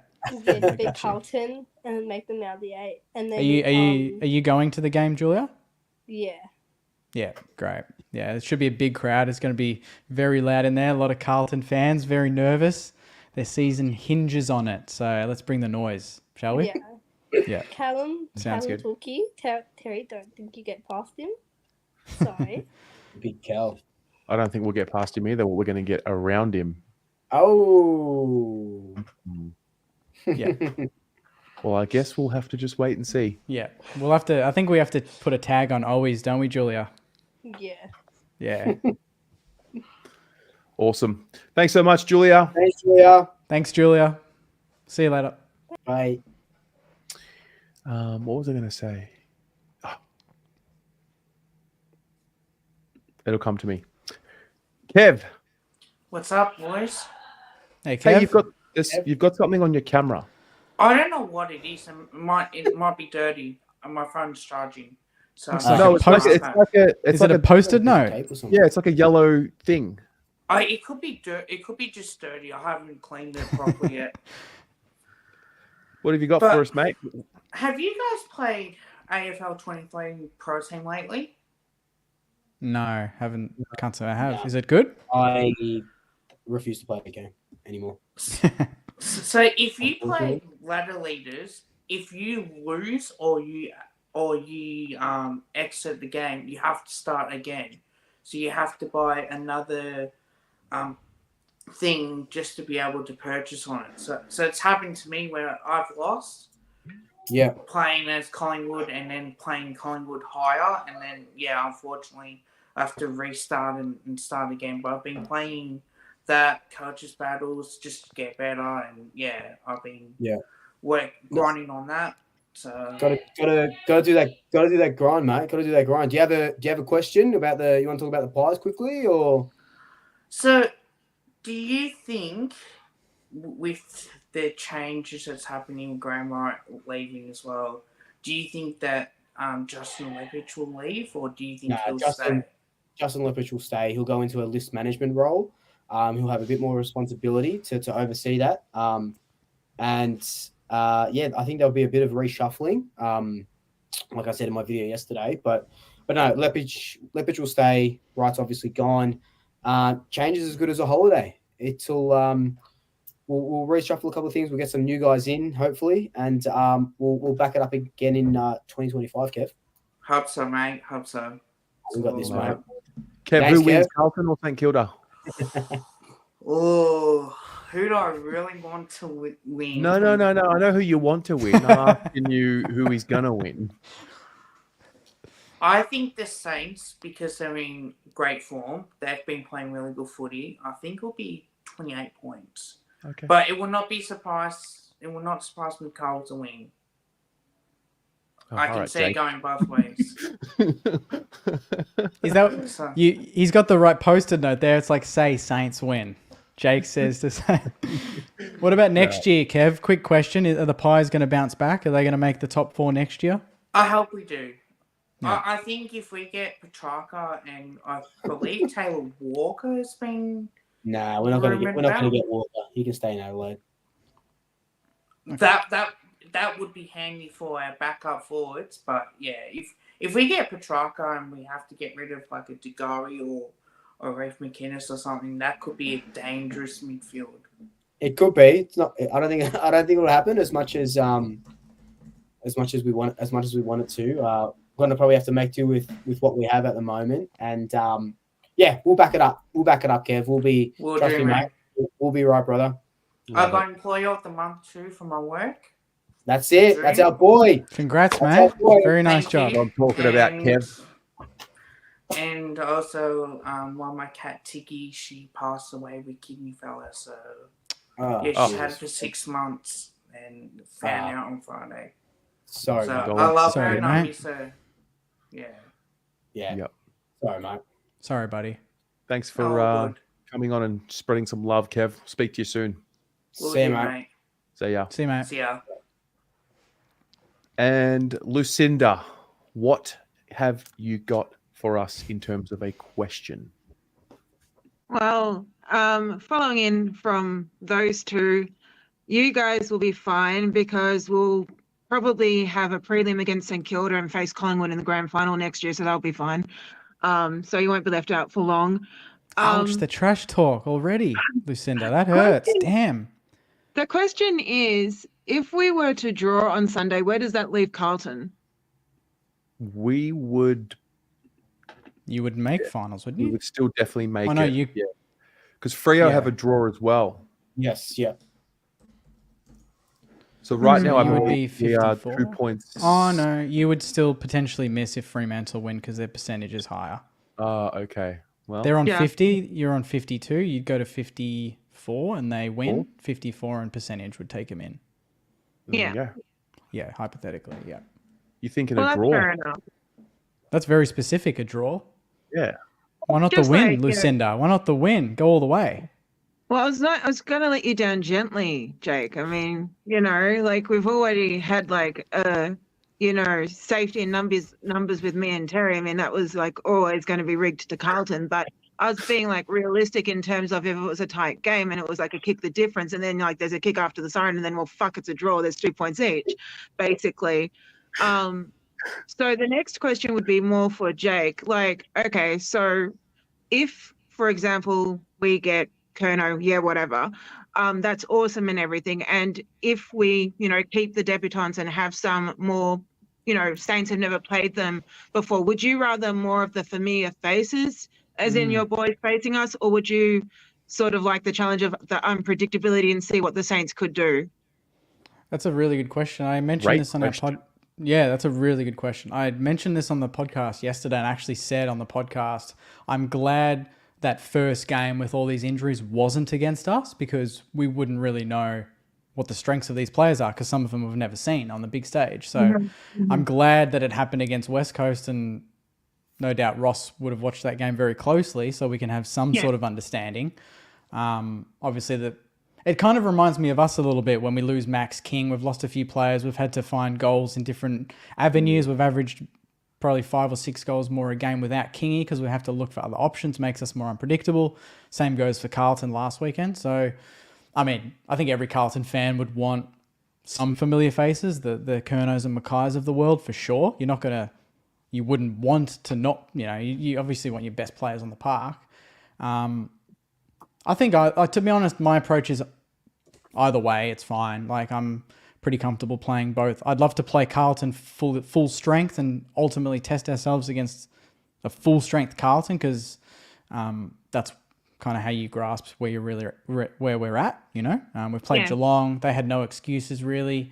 Essendon full strength, so a Carlton full strength would be nice. Unfortunately, that's not the case, but doesn't mean you're going to be any easier to beat. It's going to be, like you said, even more unpredictable and difficult. So yeah, I probably would say I'd rather. I mean, I don't know. I'd rather both. Like, they've both got pros and cons. It's hard to pick. Yeah. All right, I'd take a full strength Carlton. I'll take full strength Carlton. I'll take that. That's my ultimate answer. Yeah. Yeah, that makes sense. But personally, for me, I would like within reason, go unchanged from round 23 with bringing in Charlie if it's safe for him to do so and there's no long-term finals risk because we are going for the win. And the good news is if we do beat the Saints, we will not let Port win the flag. So, there's compensation there. So Yeah. on like I know. the football thing with the chip thing, I don't know, like I don't think it would intimidate the players. I think it would shorten the score review process in theory, not just because it would tell you, what's happened when they've marked, but also like because most score reviews, like they take 2 minutes and they don't stop the clock some of the time. So if it's tight game, it's a bit of a pain in the, but just holding this with a chip in it, I'm like, okay, that's intimidating me and I'm not a footballer. But the You chip, know? but we got to think that the chip is like, wouldn't even be like a gram. I don't think it'll be minuscule in weight, right, Terry? And Pom said that there's You won't even see it. Yeah, You won't even see it. So Yeah, well, you wouldn't Actually- see it. So it'd basically be this with like an imaginary little friend inside it that just, much. gives you technology. Have a Like bush you're going to be football.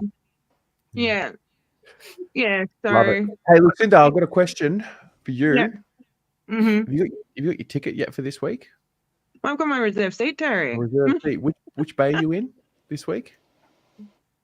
Oh, shit. In the aisle, it says 43 on the membership, but we're closer to like the first 2 seats on the 42. So level 1.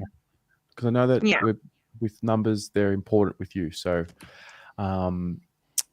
very good. I was in Bay 17 2 weeks ago. I thought that was a good omen, but it wasn't to be. Oh, But anyway. I don't know. You want to Anyway. talk omens? Like that's actually like I think it's No, I detrimental. know. No, I don't even want to go down that rabbit hole, to be honest, because I thought I was getting sucked into it. But No, you hey, can't beat me. You totally cannot beat me. I know. Cripps is 200. Seat I know. 16, section 17, front No, bloody I row. know. I Then they know. did- Yeah. So yeah. All good. But, Thanks, it's gonna be Lucinda. interesting. Thank you very You're much. welcome. Thanks, You guys. Lucinda. See ya. See you later. No worries. Bye. Bye. Okay. Locks. Locks. Yep. Just going to back my boys in. I don't know Nice. how. Don't know why. But I Nice. just think I've got to go in on Sunday and I've got to back them in. Margin. Blues by a kick. I think it's going to be a belter of a game. I think it's going to be an absolute belter of a game. Yeah. Nice. I just don't know if the Saints have the Jamie Elliott killer, like Jamie Elliott's him. Yeah. What does that I mean? know. Like Exactly. in 2022 when Jamie Elliott kicked that last goal, that killer instinct, that last goal, Port Adelaide, Essendon. That's assuming it's Essendon. tight by that point, though, isn't Yeah, it? tight by that point. Yeah. Yeah. Yeah. I think it'll be a That's- cracking game. Yeah, I really do. I think that the Saints will they always play well against us. They're up for it. Jake might not want to admit it publicly, but I know that he really wants to beat Carlton more than Obviously, listen to the podcast, Blue Baggers. yeah. I make it known there very, very clearly. Yeah. Yeah. Big bad tough Jakey But- boy. Oh, it's the last game of the year. What do you want us to do? We got to go out fucking throwing fists, right? Sorry for my Yeah. French, but Oof. you got to go out with a bang. Yeah. Both teams will, and Carlton have no other option. They have no other option. There's no safety net. I mean, actually, there is Freo losing, but they don't want that. Terry doesn't want that. No one wants that. They want to get it No. done. It's not a. Is that Adrian in the comments there? The It is, mate. debrief podcast. Yeah, I mean, Can't wait. Paddy worry about Paddy your D's. Worry about your D's, mate. They got some problems off the field. Get that sorted first. Highs by 150, and we get Chris Petrarca in the trade period. Lock them both Yeah. in. Eddie. Yeah. Absolute, A and B. absolute dreamers. Oh, Mateus, that's right. Mateus is back. Good. Yeah. What are the Saints changes? What's happening?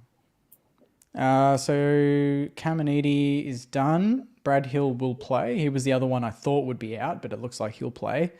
Mateus will come in because he's just been out with the flu for a week. So he'll be straight in. So Garcia was the sub, but everyone's wanting him to play a full game, and he was amazing when he came on. In 15 minutes, he did a lot, so I think he deserves a full game. Just depends on who we put as the sub at that point. So I would have thought if Seb Ross was ready to hang up the boots, make him the sub would be nice. Put Garcia and Filippo back into the starting lineup. But if he doesn't do that, then maybe Garcia stays the sub. That's probably my thinking. I want to change my tip. Which tip? I had a young girl named Miller come onto the fan cams last night, and I asked her who's going to win, and she said Blues by 19. And I now agree with her. Blues by 19. Cool. Be interesting. Into my Is there going to be flask. Are we doing a bet, like a on stream bet for Tuesday? We could. I might not be here next Tuesday. I might be going on the Jumper Punch next Tuesday. I don't know if it's next Tuesday or the Tuesday after, but yeah, we'll see what happens. A bet. I don't know. I wish this was I don't know. It's a bit bittersweet. It'd be good to be in the battle for, both teams to make it. That would be even crazier. But bet. Pommy done. Pommy's hosting next week. All right. Jake, is there? I guess it depends on Sunday. Then neither of them will want to host, so we'll see. No, he'll be here. He'll be here. Yeah, probably not as loud. You want to put some sort I of don't know. Bet? I have no idea, to be honest. How about loser shave their head? No chance. Nah. He loves those locks, mate. He loves his locks. No chance. That's way too. You, mate. I reckon if we had to make finals like you, and the team that doesn't make finals as the result loses their hair, then I totally agree. I don't think shave your head. Shave your head. Nah. Jakey, shave your head. No chance. No. Mate, this is like this is like the wild card round thing. I'm not getting peer pressured. I think that's dumb, and I'm not shaving my head. That ends there. Jake, I was where you are, mate. I was full of it with my hair, and it was protective of it. And then I became a man. I put the ego to the side, and I just shaved it. Pommy said he's gonna wear the Saints Guernsey and sing the song. If Carlton and then you just got to wear a Blues one. That is Jake, disgusting. you got to sing the Carlton song next Tuesday. Yeah, Saints I think that's it. I think that's the one. Yeah, all right. Yeah. With I don't your know the sunnies words, but I'll learn on it. and your bomber jacket. Good. The Saints good. with the Saints jacket. Absolutely, mate. Absolutely. That's good. That's good. Is that a fair and reasonable deal? And if we win, oh mate, then you need to turn up. You ditch the other podcast. I'll belt out the Saints song if that's a good boy. Yes, belt it out. Knock! That's it. I'll belt it out, mate. I will belt it out. And for the entire show, we will have a little screen with the final ladder in the bottom corner for the entire show. Jakey, shave your head. Shave your Not head. happening. Jakey, shave your head. Not happening. Move on. Who's our lock? You've got yours as Carlton. Yeah, I'm just going to back my boys. You back your boy. Oh, I mean, obviously you have to. Who's my lock? I got highest by 150 is my lock against the D's. All out attack. Yeah, we're not going to have any defenders. It's just going to be all out attack, non-stop. Craig McRae's going to throw caution to the wind. Fast attacking football. It's going to be exciting. It's going to be a good game.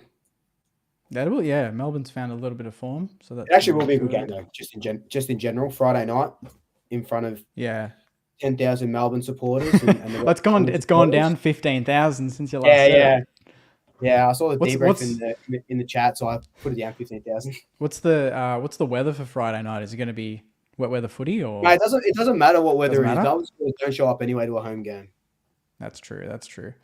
My lock is Freo. Freo.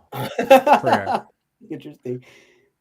Yeah. I hope I pronounced this right. Isla Bunton said it would be a good way to advertise Mosh though if you shaved your head, Jake. and then actually just like put their logo there, like tattoo it. Yeah. And I said, look what's doing. It's going in my hair. Pommy says, lock of the week, Carlton 15 plus, and if I'm wrong, I'll host this show face painted in Saints colours and a Saints Guernsey, and I'll sing the song. Jeez, Right. Tom. That's crazy shit, mate. But amazing. If I'm not on the show next week, I will film myself singing the Saints song. I promise. If I've got duties to fulfill. Yeah, I'll pick you up. We'll go down to RSEA. You'll stand in the middle of RSEA Park, and I will film you singing the song. Done. No problem. Done. I just need you to do one thing for me, though. Oh, I'm not shaving my head. Jakey, shave your head. Shave your head. Jakey, shave your head. I'm telling you, you will never go back. It's part of becoming a man. You got to shave your head. Yeah, but by choice, not by Carlton beating my club. That's not happening.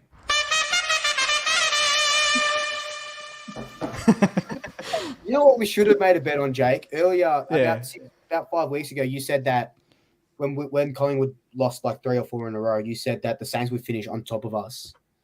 We should have made a bet then. Oh, we're coming for you. We should have. I mean, to be fair, if we win, we're 1 game off. It's not bad. And our percentage probably would be above you by the end of the game, depending on how we win. Yeah. That's right. Next year we'll do it. We'll finish above you next year. There's my certainty. And if you don't, you shave your head. We'll talk about it off air.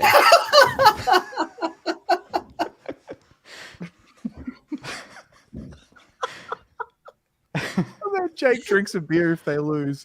Like, what's going on with that fucking glass? Why are you drinking wine out of a pot porridge container? Nah, gave up the beer about 8 years ago, mate. It's disgusting. Have a bit of class. Hey, Pommy's ready, mate. It's like war. It's real. He was like on one last night. He was just firing shots. It was great. Oh, that's fine. That's how it should be, right? That's footy. Oh, I'm just so glad I'm not involved. I can just relax. It's so fucking nice. Got the premiership last year. I can just chill out. Can just chill. Actually, got something for you, Luke, while we're on the topic. Yep. Last week, getting your Instagram story. I think I replied to it, and you were sort of having a bit of a about opposition supporters, and everyone's so rattled that Collingwood won the premiership, and opposition supporters love that we lost. And then, like, you proceed for the next 2 to 3 days to just talk about opposition clubs losing in your content. Last week. What content? The Cairns.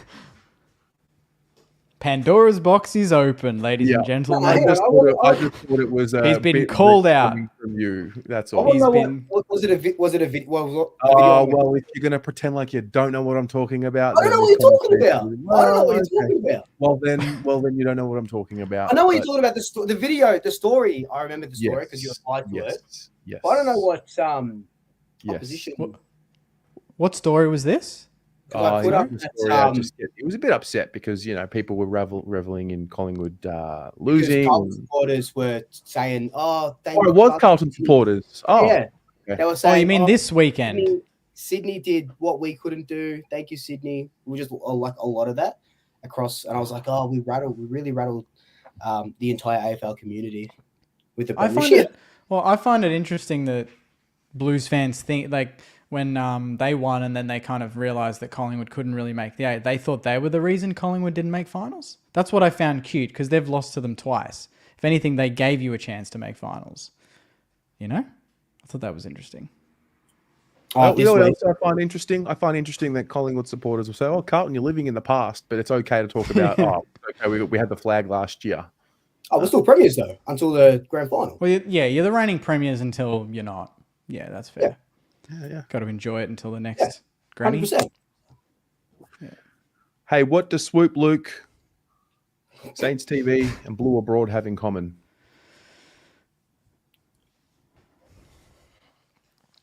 Are you asking us or are you asking the? Oh yeah, is that to the fans? I'm asking you guys. The love we have for each other. Yeah. The mutual respect for each other and each other's clubs. I would say all three of us need Carlton to make content. I think that's very directed at Swoop. I think that is firm. That is 100% at Luke. Oh, all right, No. Mr. Preseason. Oh, if the league started 30 years ago, Carlton would have the most. That was 2 years. That was last preseason, dude. That was 2 preseasons ago. Talk about living in the past, hey, Luke? Jeez. Jesus, mate. This is a jam-packed show. Oh God, you guys. We knew this. We knew this show. This show was going to be like this. We knew it. It's only It's taken no 18 surprise. It's only taken 18 Yeah, weeks. yeah. Well, it built up to it, right? It's the grand finale. Built up to a big game on Sunday. Enjoy, Yep. boys. I love it. It's like the two of you versus me. That's why you're The sitting on top. The shit that Pom talks. Jeez. Look at this shit. He went up 15 to 30. Carlton, then I talk to my You wife. talk more about Carlton than I talk to my wife. That is the dumbest thing I've ever heard from Pom, and he's not a dumb person. Those brain cells have vanished tonight, it seems. Oh, I fucking love it. I love it. He just thinks I hate him, that's all. I fucking jumper that fits here. Blues by 30. Come on, Blues. Oh, It was 15 plus before, it's 30 plus now. It goes up by the minute. God. I love it. I love it. I love it. I actually did say if we win, actually that's a good one. Nah, that's too much. I was going to say if we win, you're in my live review. Mate, whatever you want, I'll come and sit in your car with you as well afterwards. Sit in the car I'll come together. and do a little soppy video in your car. I'll sit in the front seat and stroke your head That as is- you're telling everyone. You'll pull out a razor and shave their head while I'm doing the review, probably. Yeah. If That'd- Carlton win, I'm going to. So you drive to do you drive to every game? Yeah, No, pretty no. much. Yeah, Right. yeah. And you park Yeah, at usually. Marvel, or do you park like somewhere else nearby? Yeah, somewhere nearby. Yeah. Oh, mate, Carlton win. I'm putting the fan cams on hold. I'm sprinting to your car. Hey, if you knock on the window while I'm doing it, no, mate, that'd be gold. If you can track That it would down. be brilliant. Just Oh look, my you'll God. have to like zoom in on the back and go, I know where that car park. I know that window Oh, there. So good. That- Jake's in the front seat, biscuit ass, and I'm just tapping on the window. That would be pretty Sometimes fun. when, hey, if it's a, Right in the back, hey, pops up you see him in the back. yeah, just walks past. Yeah. Mate, if that's the way my year ends, I'll cop it. That's fine. That's good. That's gold. I will say this. I'm really disappointed that all three of our teams are not in finals this year, considering where we were like 2 months ago. Like, What a skew. would have made the show, just to have a little bit. And we nearly had it. Well, Collingwood and Essendon and fucking Carlton nearly had it as well. Yeah. Top 4 at least 10 weeks ago. Yeah. All gone to shit. Next Yeah, year. you'd think, Always yeah. next year.